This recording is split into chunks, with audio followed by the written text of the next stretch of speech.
नमस्कार। अब देखिए आते हैं छठे भाव में बृहस्पति। छठे भाव क्या है? छठा भाव रोग रिपुण शत्रु है। तो यहाँ पे बृहस्पति का जो रोल है वो बृहस्पति का रोल यहाँ पे कर्ज को बढ़ाता है। इस बात को समझने की ज़रूरत है। छठे भाव में बृहस्पति कर्ज को बढ़ाता है। ऐसा व्यक्ति ज़िंदगी भर, जनरली स्पीकिंग, ज़िंदगी भर कर्ज में ही रहता है। यहाँ कोई और दशा इसको नहीं डाल रहा हूँ मैं, दशा किस ग्रह की दशा चल रही है, लेकिन छठे घर में अगर बृहस्पति है, मान लीजिए कुंभ लग्न की कुंडली है, तो यहाँ मीन और यहाँ धनु, इनके लिए फाइनेंशियल इंडिकेटर सेकंड हाउस और 11th हाउस के डायरेक्टली बृहस्पति हैं, जो कि छठे भाव में हैं। तो छठे भाव में होने की वजह से हमेशा पैसों की तकलीफ ऐसे व्यक्ति को बनी रहेगी। दूसरा कि यहाँ पे जो रोग स्थान है, रोग किस चीज़ का? चूँकि छठे भाव में बृहस्पति है तो यहाँ लिवर से रिलेटेड जो डिजीज़ हैं, जॉन्डिस है, इस तरह के प्रॉब्लम्स, लिवर से रिलेटेड प्रॉब्लम्स कई सारी आ जाती हैं। अब पांचवी दृष्टि जो बृहस्पति की है वो दशम स्थान पर है। जब छठे घर में बृहस्पति रहते हैं, मैं कोई राशि की बात अब नहीं कर रहा, वो एक एग्जाम्पल दे रहा था आपको। अच्छा, शत्रु की भी मैं शत्रु की बात कर दूं इससे पहले कि बिजनेस की बात करूं।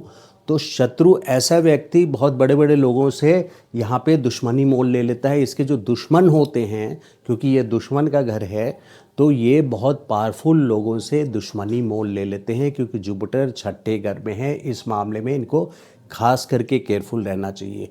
तो कर्ज से रिलेटेड या फिर रोग से रिलेटेड, लिवर से रिलेटेड कोई भी ऐसे है छठे घर में जिनके भी जुपिटर है, बृहस्पति है, उनके लिए बहुत स्ट्रांगली एडवाइज्ड है कि कनक धारा स्तोत्र या श्री सूक्तम का पाठ ज़रूर करना चाहिए, नियतम करना चाहिए। यानी हर साल में आप एक बना लीजिए कि कनक धारा और श्री सूक्तम अगर रेगुलर कर पाएँ तो और भी अच्छा, क्योंकि बृहस्पति छठे भाव में है। तो यहाँ पे आपको जो पैसे की शॉर्टेज फील हो रही है या होती है बृहस्पति के छठे भाव में, वो पैसे की शॉर्टेज को कैप्चर करने के लिए या उसकी जो सही माने में जो उपाय है वो कनक धारा स्तोत्र है या श्री सूक्तम है, उसका पाठ अवश्य करना चाहिए। तो कर्ज इंक्रीज करता है, बड़े बड़े दुश्मनों से, यानी बहुत शक्तिशाली लोगों से दुश्मनी ले लेता है। अब चूंकि ये लिटिगेशन का भी घर है, कोर्ट केसेस का घर है, छठे घर में जुपिटर कोर्ट केसेस को बढ़ाता है। यानी कोई ना कोई लिटिगेशन ऐसे व्यक्ति के पूरे लाइफ टाइम में ज़रूर आता है, और वो होता है किसी शक्तिशाली व्यक्ति से। तो लिटिगेशन और कोर्ट केसेस को गुरु क्या है? गुरु देखिए ग्रोथ है, बढ़ाता है, एक्सपेंशन है। और छठे घर का अपना फंक्शन जो है वो सीक्रेट एनिमीज़ को बढ़ाना। जो लोग आप सीक्रेट एनिमीज़ कौन होते हैं? जो लोग आपके बहुत सीक्रेटली सामने में दोस्त हैं और पीछे से आपके अगेंस्ट एक्ट कर रहे हैं। तो ये गुप्त शत्रु का डेफिनेशन है। मॉडर्न वे में आप इसको ऐसे समझ सकते हैं, छठे बृहस्पति के लोग बहुत सारे सीक्रेटली ऑपरेट करते रहते हैं, ऐसे व्यक्ति के जिनके छठे घर में बृहस्पति होते हैं। अच्छा, इनको एजुकेशन में भी कोई ना कोई प्रॉब्लम आती है। एजुकेशन में कहीं ना कहीं इनके गैप भी होता है और आगे चल करके ये अपने कोर्सेज पूरी तरह कंप्लीट नहीं कर पाते हैं। अब चूँकि पंचम दृष्टि 10th हाउस पे है, तो जैसा मैंने बताया दूसरे स्थान, चौथे स्थान और छठे स्थान पे बृहस्पति की दृष्टि कर्म स्थान पे पड़ती है। तो ये कर्म स्थान के लिए बहुत अच्छी पोजीशन है। लेकिन यानी ये एक सक्सेसफुल बिजनेसमैन होने की बिल्कुल निशानी है। लेकिन ऐसा बिजनेसमैन हमेशा कर्ज में भी साथ में रहेगा, कहीं ना कहीं से लोन उठा के रहेगा। अगर वो लोन नहीं ले रहा है और बिज़नेस में बहुत सारी परेशानी चल रही है, तो आप किसी न किसी बैंक से, किसी नाम से, किसी जानने वाले व्यक्ति से लोन लेकर के रखिए और श्री सूक्तम का पाठ और कनक धारा स्तोत्र का पाठ नियमित तौर पे जरूर कराइए। तो ये बिज़नेस के लिए एक बहुत सक्सेसफुल प्लेसमेंट है। हालांकि कोई ना कोई लोन यहाँ पे, लोन को सीमित रखिए, अपने इंस्टॉलमेंट्स को सीमित रखिए, कंट्रोल में रखिए। लेकिन पंचम दृष्टि कर्म स्थान पे ये एक सक्सेसफुल बिजनेसमैन के लिए प्लेसमेंट बृहस्पति की बहुत फेवरेबल है। तो दरिद्र योग भी है ये, इसमें कोई डाउट नहीं है, क्योंकि छठे घर में कर्ज है और कर्ज को बढ़ाने वाला बृहस्पति है। बृहस्पति जहाँ भी बैठ जाए उस हाउस को ग्रो कराता है, यानी एक्सपैंड करता है। तो छठे घर का फंक्शंस जो है रोग रिपुण शत्रु है।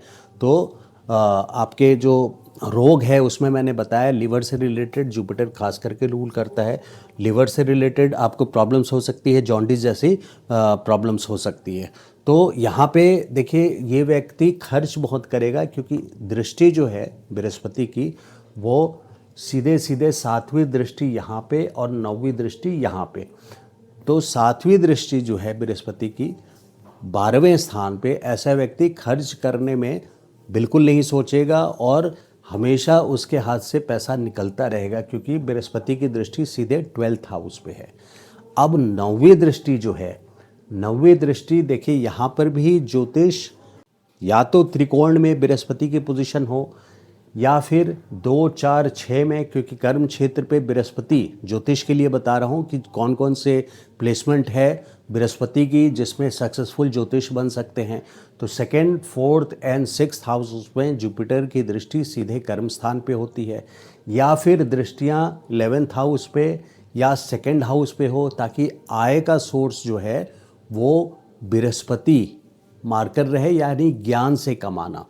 तो सिर्फ ज्योतिष की बात नहीं है, कोई भी कंसल्टेंट हो, एडवाइज़र हो, बृहस्पति की दृष्टि आपके आय के सोर्स पे ज़रूर होनी चाहिए, या ये राशियाँ यहाँ पे आपकी 2nd एंड 11th हाउस में होनी चाहिए। और जुपिटर की पोजीशन ओवरऑल स्ट्रेंथ आपकी कुंडली में अच्छी होनी चाहिए।